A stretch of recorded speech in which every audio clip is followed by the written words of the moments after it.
জালেমরা চেয়েছিল বাংলাদেশ থেকে ওনাকে তাড়িয়ে দিবে, জালেমরা চেয়েছিল বাংলাদেশে উনি আসবে না। আজ পেকুয়ার ময়দানে তাকায় দেখেন, পেকুয়ার ময়দান অপেক্ষার সমুদ্র হয়ে আছে জালেমদেরকে বৃদ্ধাঙ্গুলি দেখানোর জন্য।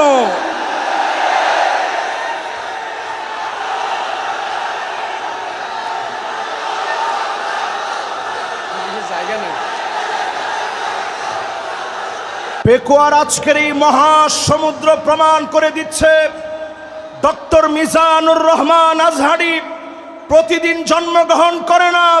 ডক্টর মিজানুর রহমান আজহারিরা জন্মগ্রহণ করে জালিমের ভিত্তিকে ভেঙে চুরমার করে দেওয়ার জন্যে।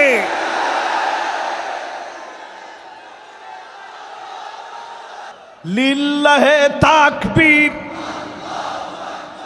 আল কোরআনের আলো, ঘরে ঘরে জালো, সংসদে জালো,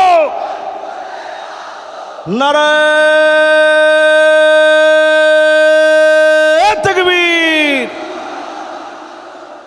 আজকের এই মাহফিলে যতজন এই মুহূর্তে আমার সামনে আছেন, লক্ষ লক্ষ জনতা না খেয়ে, লক্ষ লক্ষ জনতা না খেয়ে অপেক্ষার প্রহর গুনছে কখন আমাদের কাঙ্ক্ষিত মেহমান আসবে। প্রমাণিত হয়ে গেছে জালেমরা টিকে না, টিকে না, টিকে না। আজকের এই বিশাল মাহফিলে, আজকের এই বিশাল আয়োজনের ভিতরে আমি আমার শ্রদ্ধেয় বড় ভাই ডক্টর মিজানুর রহমান আজহারিকে পরম শ্রদ্ধা এবং ভালোবাসার সঙ্গে নিবেদন করতে চাই, জালেমদেরকে বিতাড়িত করার জন্য উনাকে আল্লাহ রাব্বুল আলামিন যে জজবা দিয়েছে, গোটা জাতিকে উনাকে এগিয়ে নিতে হবে, ঠিক কিনা বলে। পেকুয়ার এই ময়দানের বিশাল মাহফিলে আজকে যত উলামায়ে কেরাম এসেছেন, যত মেহমান বৃন্দ বসছেন, আমার প্রাণপ্রিয় ভাই নিয়ামতুল্লাহ নিজামী সুন্দর বাগান সাজিয়েছে।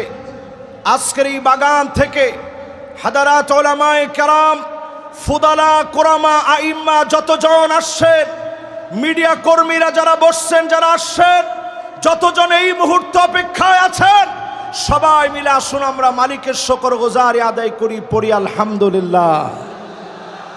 আরেকটা বার পড়েন আলহামদুলিল্লাহ, দিল থেকে আরেকটা বার পড়েন আলহামদুলিল্লাহ। আপনারা খুশি না বেজার? এই মাহফিলে আমি অনেকবার আসছি, 4 বার এই মাহফিলে, কিন্তু এইবারের দৃশ্য আমার কাছে মনে হয় এইভাবেই আল্লাহ রাব্বুল আলামিন মুসলমানদেরকে যুগে যুগে বিজয় দেন। জোরে বলেন আল্লাহু আকবার। আমি আজকে যেহেতু বেশি সময় নাই, মাগরিব আমাদের একেবারে অত্যাসন্ন, আমি ভূমিকা কথায় কথা না বলে সরাসরি আলোচনায় যেতে চাই। আসুন আমরা সবাই মিলে একবার নবীজির নামে দরুদ শরীফ পড়ে নেই। সকলে পড়ি মুহাম্মাদুর রাসূলুল্লাহ সাল্লাল্লাহু আলাইহি ওয়াসাল্লাম। সূরা হুদের একটা আয়াত আমি তেলাওয়াত করেছি। সূরা হুদ আপনারা বাসায় গিয়েও পড়বেন, 111 নম্বর আয়াত। বিমাশিয়াতিল্লাহি তাআলা ওয়া বিতৌফিকিহি আমি তেলাওয়াত করেছি, আপনারা নিজেরাও বাসায় গিয়ে পড়বেন। সূরা হুদের যেই আয়াতে কারীমা আমি তেলাওয়াত করেছি, আল্লাহ তাআলা ইরশাদ করছেন, ওয়ালা তারকানু ইলাল্লাযীনা যালামু ফাতামাসসাকুমুন নার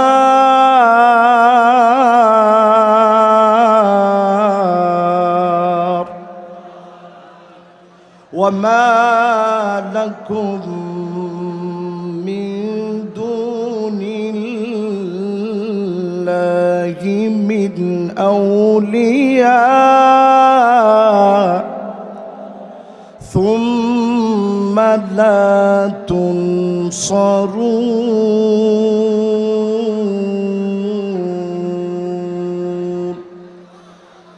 বলেন কার কথা? জোরে বলেন আল্লাহু আকবার। আল্লাহ রাব্বুল আলামিন ইরশাদ করেন, জালেমদের সঙ্গ দিও না, জালেমদের পাশে ঠেস দিয়া দাঁড়াও না, জালেমদের সঙ্গে ব্যবসা করো না, জালেমদের সঙ্গে লেনদেন করো না। কোরআনুল কারীমের ভিতরে তার কানু দ্বিতীয়বার আল্লাহ আর বলেন নাই, একবার আল্লাহ বললেন ওয়ালা তার কানু, জালেমদের পাশে খুঁটি হয় না, আল্লাহ তাদের পাশে থাকবে না, বন্ধুরাও তাদের পাশে থাকবে না। জোরে বলেন আল্লাহু আকবার। পেকুয়ার এই মাহফিলের দিকে তাকায় দেখেন, জালেমরা যারা ছিল তাদের পাশে বন্ধু থাকার মতো কোনো লোকও এখন আর খুঁজে পাওয়া যাবে না, ঠিক কিনা বলে? যেই রাষ্ট্র আশ্রয় দিয়েছে এখন ওই রাষ্ট্রই চিন্তা করতেছে এই ভূমি কখন ফেলে দিব, থাকলে তো দুর্গন্ধ হবে, ঠিক কিনা বলেন? কোরআনুল কারীম আল্লাহ তাআলা পরিষ্কার আমাদেরকে জানায় দিলেন সূরা হুদের ভিতরে, খবরদার জালেমদের সঙ্গী হয়েও না, জালেমদের পাশে যেও না, জালেমদের পাশে ঠেস দিয়ে দাঁড়িও না। এই পৃথিবীর ভিতরে 5টা শাসন আসবে। পেকুয়ার এই বিশাল ময়দানে লক্ষ লক্ষ মানুষকে সাক্ষী রেখে বলতে চাই, এই পৃথিবীর ভিতরে শাসন আসবে কয়টা? আপনারা ক্ষুধা পেটে কষ্ট নিয়ে একটু হাতগুলা উঠায় দেখান তো দেখি কয়টা? মাশাআল্লাহ, সুন্দর। এভাবে একটু রাখেন তো দেখি কয়টা। এবার কিন্তু আপনাদেরকে এই পড়াটা বাড়ি পর্যন্ত মুখস্থ করে নিয়ে যেতে হবে ইনশাআল্লাহ। পড়েন। আল্লাহর হাবিব 1450 বছর আগে জানায় দিলেন, তাকুনুন নাবুওয়া ফীকুম ইনশাআল্লাহ সুম্মা ইয়ারফাউহা আল্লাহ। এই জমিনের বুকে আল্লাহ শাসন দিবেন, নবুয়তের শাসন আসবে, নবীরা এই জমিনে শাসন করবে। আমার নবী পৃথিবীতে আসলেন খাতামুন নবীন হিসাবে, সব নবীর সমাপ্তি হিসাবে নবীজি আসলেন। নবী চলে গেলেন, বিদায় নিলেন। আল্লাহ নবী বিশ্ব নবী, নবী হয়ে পৃথিবীতে এসে, সাইয়্যিদুল আম্বিয়া হয়ে পৃথিবীতে এসে, খাতামুন নবী হয়ে পৃথিবীতে এসে নবীজি চলে গেলেন। নবীর মধ্য দিয়ে আল্লাহ রাব্বুল আলামিন নবুয়তিকে সমাপ্ত করলেন। জোরে বলেন আল্লাহু আকবার। এই পৃথিবীর ভিতরে শাসন আসবে কয়টা? সবাই বলি কয়টা? 5টা শাসন। প্রথম শাসনের নাম নবুয়ত। আল্লাহর নবী বললেন, আমি চলে যাওয়ার পরে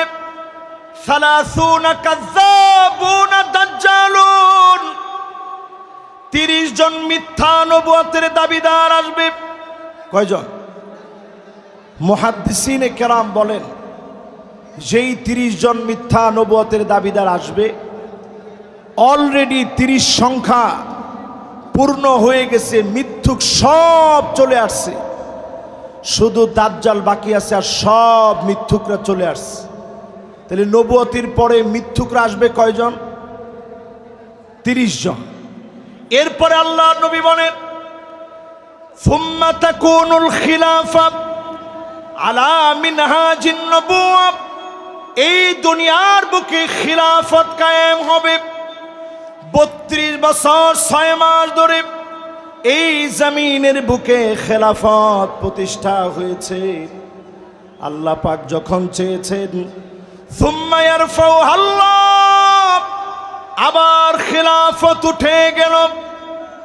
আল্লাহ পাক যখন চেয়েছেন, খেলাফতকে যিনি উঠায় নিলেন তিনি কে? 1 নাম্বার নবুয়ত। নবুয়তির পরে আসছে খিলাফত। নবুয়তের পরে আসছে কি? খিলাফত। কতদিন? 32 বছর 6 মাস ধরে এই পৃথিবী শাসন করেছে মুসলিম খলিফারা। আবু বকর সাইয়্যিদুনা ওয়া আতাকা সাইয়্যিদানা ইয়ানি বিলাল। আবু বকর রাদিয়াল্লাহু তাআলা আনহু, তিনি আমাদের লিডার ছিলেন।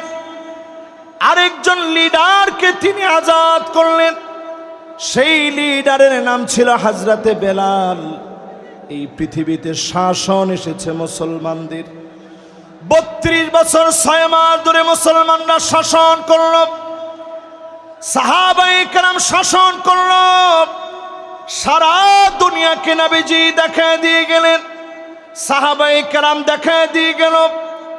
আর সাহাবায়ে কেরামের পরে দুনিয়ার মধ্যে শাসন এসেছে। আল্লাহর হাবিব বলেন, সুম্মা তাকুন মালিকান আদান, এই পৃথিবীর বুকে রাজতন্ত্র আসবে। রাজতন্ত্র এই পৃথিবীতে এনেছে ইয়াজিদ। জোরে বলেন কে? সবাই বলেন কে?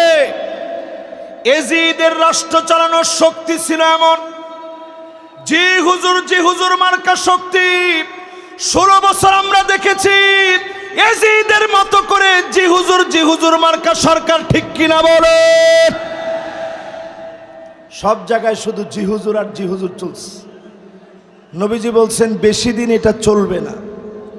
সুম্মা ইয়ারফাউহা আল্লাহ, অতঃপর আল্লাহ রাব্বুল আলামিন রাজতন্ত্রকে এই পৃথিবী থেকে বিদায় করায় দিবেন, মুছে দিবেন রাজতন্ত্র।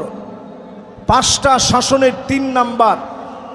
এরপরে 4 নাম্বারে নবীজি সাল্লাল্লাহু আলাইহি ওয়াসাল্লাম বলেন, এরপরে এই পৃথিবীতে আসবে সুম্মা তাকুনু মালিকান জাবারিয়াতান ইনশাআল্লাহ তাকুন সুম্মা ইয়ারফাউহা আল্লাহ। এই পৃথিবীর ভিতরে স্বৈরা শাসকরা আসবে। এই পৃথিবীর ভিতরে স্বৈরা শাসকরা আসবে, জুলুম নির্যাতন নিপীড়ন করবে, আলেমদেরকে জেলখানায় নেবে। আল্লামা দেলোয়ার হোসেন সাইদি রহমতুল্লাহ আলাইহির মতো আলেম দিনের পর দিন জেলখানায় থেকে তাদের অপর ট্রিটমেন্টে মৃত্যুবরণ করেছে, ঠিক কিনা বলেন? যদি আর একটা বছর তিনি হায়াতে থাকতেন, আজকের এই পেকুয়ার দৃশ্য দেখলে তিনি কেঁদে ফেলতেন। এই বিশাল ময়দান আজকে উর্বর হয়েছে আত্মত্যাগ আর কোরবানির ফলে। আমাদের প্রিয় আল্লামা কোরবানি দিয়েছেন। জাতির শ্রেষ্ঠ রাহবার যারা ফাঁসির মঞ্চে ঝুলেছে, তাদের কোরবানির কারণে আজকের সুদিন আমরা পেয়েছি, ঠিক কিনা বলে?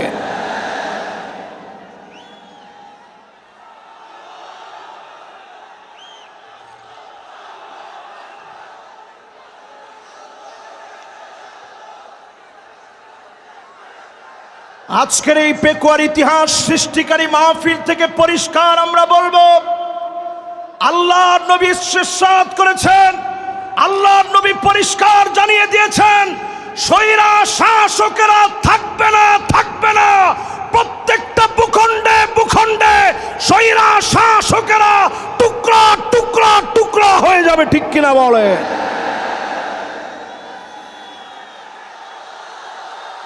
আমি বাংলাদেশের মানচিত্র থেকে আজকের এই মাহফিল থেকে বলতে চাই, 5 আগস্টে বাংলাদেশ দিয়ে শুরু হয়েছে, 8 ডিসেম্বরে সিরিয়া বিজয় হয়েছে, অল্প কিছুদিনের ভিতরেই মিশর বিজয় হবে, তিউনিসিয়া জেগে উঠবে, লিবিয়া আবার নতুন জাগরণে জাগবে, লেবাননের ভিতরে অগ্নিস্ফুলিঙ্গ ছড়ায় যাবে। জালেমরা আটকায় দিতে পারবে না, পারবে না, পারবে না।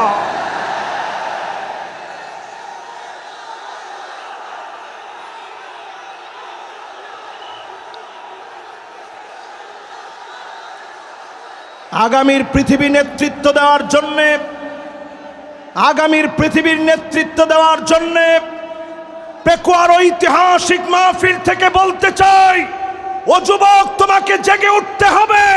ভারতের রক্ত চক্ষু উপেক্ষা করে জেগে উঠা লাগবে মুসলমান।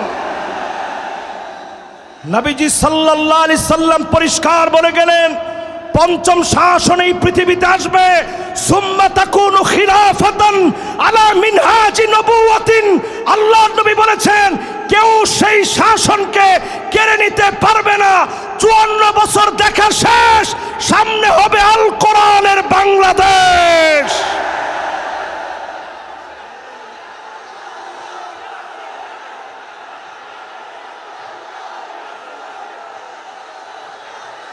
কেউ মনে নিবেন না। হুজুর মনে হয় হুজুরের নিজের কথা বলতেছে, আমি আমার নিজের কথা বলছি না। আল্লাহর নবী বলে গেছেন এই পৃথিবীর ভিতরে আবার শাসন আসবে, কোরআনের শাসন। কোন জালেম তাকা পর্যন্ত বাধা দিতে পারবে না, পারবে না, পারবে না। আজকের এই মাহফিল থেকে পাঁচটা শাসন আপনাদেরকে মুখস্থ করায় দিতে চাই। 1 নাম্বার শাসনের নাম কি? সবাই বলেন নবুয়ত। 1 নাম্বারটা কি? পুরা মাহফিল স্প্যান্ডেল থেকে আওয়াজ আসবে। 1 নাম্বারটা কি? 2 নাম্বারটার নাম খিলাফত। 2 নাম্বারটার নাম কি? খিলাফত ছিল 32 বছর 6 মাস। কতদিন? এরপরের 3 নাম্বার শাসনের নাম রাজতন্ত্র, পরিবারতন্ত্র। যেই পরিবারতন্ত্র দিয়ে 16 বছর জুলুম হয়েছে, ওই জালেমরা শেষ হয়ে যাবে, নিঃশেষ হয়ে যাবে, তাদের নাম নিশানা থাকবে না, থাকবে না, থাকবে না। এরপরে পরিবারতন্ত্রের পরে ডাইরেক্ট স্বৈরাতন্ত্র। আমরা দেখেছি স্বৈরাচার কাকে বলে। আজকের এই মাহফিলে আলোচনা করেছেন জসিমউদ্দিন রহমানী হাফিজাহুল্লাহ। 11 বছর 16 মাস পর্যন্ত নির্দোষ এই মানুষকে বিনা দোষের অপরাধে তাকে জেল খাটিয়েছে, ঠিক কিনা বলে? আমাদের কাজী ইব্রাহিম হাফিজাহুল্লাহর মতো আলেমকে বিনা দোষে জেল খাটতে হয়েছে, মিজানুর রহমান আজহারিকে দেশ ছাড়তে হয়েছে। এই সবগুলো আল্লাহ তাআলা পাই টু পাই বুঝায় দিচ্ছেন। আগামীর বাংলাদেশ হবে কোরআনের বাংলাদেশ। যদি আপনি পিছিয়ে পড়েন, গলা ধাক্কা দিয়ে আল্লাহ তাআলা আপনাকে বের করে দিবে, ঠিক কিনা বলে?